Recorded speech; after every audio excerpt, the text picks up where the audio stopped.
Hi, no time to waste, so let's get into it. Today, I challenged myself to draw Inuyasha in 40 minutes, plus give some tips on the drawing process that can hopefully be helpful to others. So first, I usually draw a couple sketch layers. One is just an overall generic shape blob thing, so I can get the feel for the composition. It might look weird, but it oddly helps a lot when I go into more detailed sketching.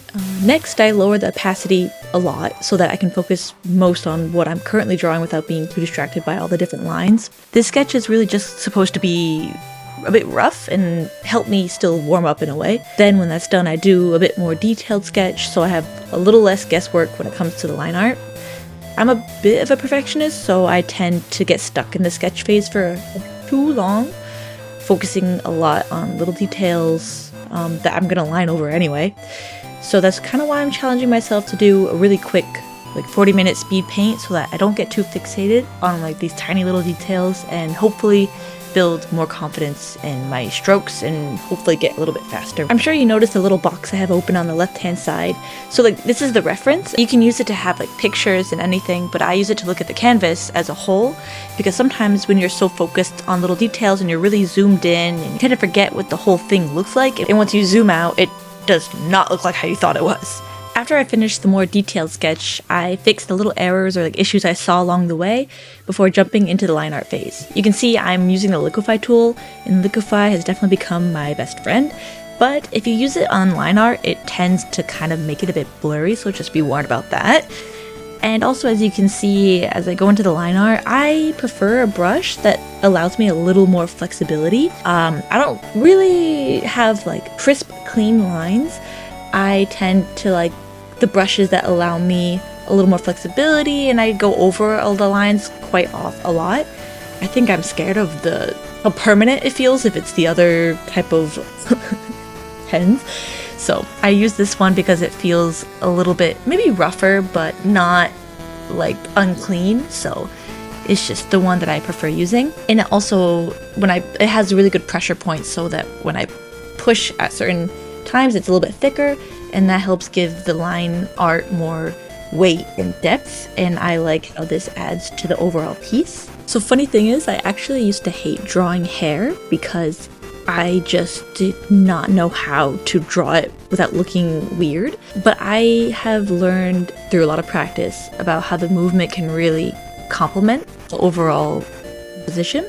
I always draw the line art for the hair on a separate layer, because that allows me to go crazy with the hair, and then later on I can just erase where it's overlapping with the other parts of the sketch that I either want to be in front or behind the hair. So sometimes I do separate the layers of the line art so that I don't have to worry about the overlapping or intersecting lines and then having to erase and having rough edges or things like that. So overall, don't be afraid to have a lot of layers. I've had some drawings where I've had over 180 layers, but that's just because I'm a little neurotic. And I just want to point this out that I'm not a professional artist. I've never had professional training. I'm all self-taught, and I'm also always learning and trying to always be better, so I am definitely not professional at all. My weakness right now is coloring. That one I've been struggling with because color theory is a little tricky. So I like to play around with the different types of coloring. I like to use a mix of solid coloring and watercolor. Watercolor kind of gives this fun depth to it with the lightness and the darkness, and it kind of gives it a little more feeling in a weird way. I don't know how to describe it.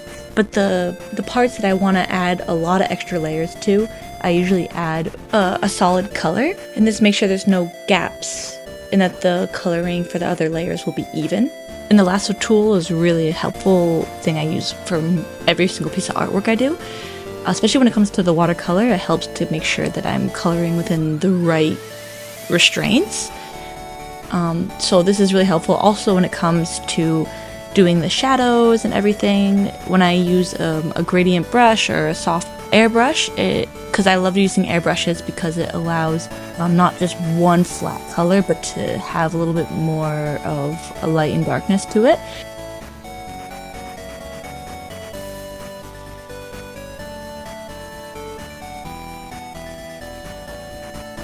The skin definitely is the most fun for me to color. I like to add the shadow, and then I like to add a bit of contrast between the shadow and where the shadow touches the light, where they meet. It looks weird now, but that's just because it's on 100%, but when I lower it and everything, you can kind of see the contrast is a little bit nice because it sets it apart. And I love to add my little blush, so I usually go a little crazy with the blushing, and then I have to lower it because I got too excited. But usually the shadow and light parts are a little bit tricky. You have to make sure you know your light source pretty well. There's always a lot of references you can find online. And then again with the hair, I always have the hardest time with the shading because hair is full of shadows and light and highlights. So sometimes I just simplify it. And again, I only gave myself 40 minutes, so I was just trying to do this as quickly as possible. And then the eyes are my favorite part, so I like to highlight them as much as I can. And then adding the cute little sparkly light. And sometimes I add something to the whole layer just to give it a little bit of a fun extra pop. And then that's it. To be honest, I don't really know what to talk about while I do these drawings. It'd be fun to have more of like a series where I could talk about whatever, but if you guys want to hear or talk about, let me know. I can give my thoughts about anything. Okay, that's all. Bye!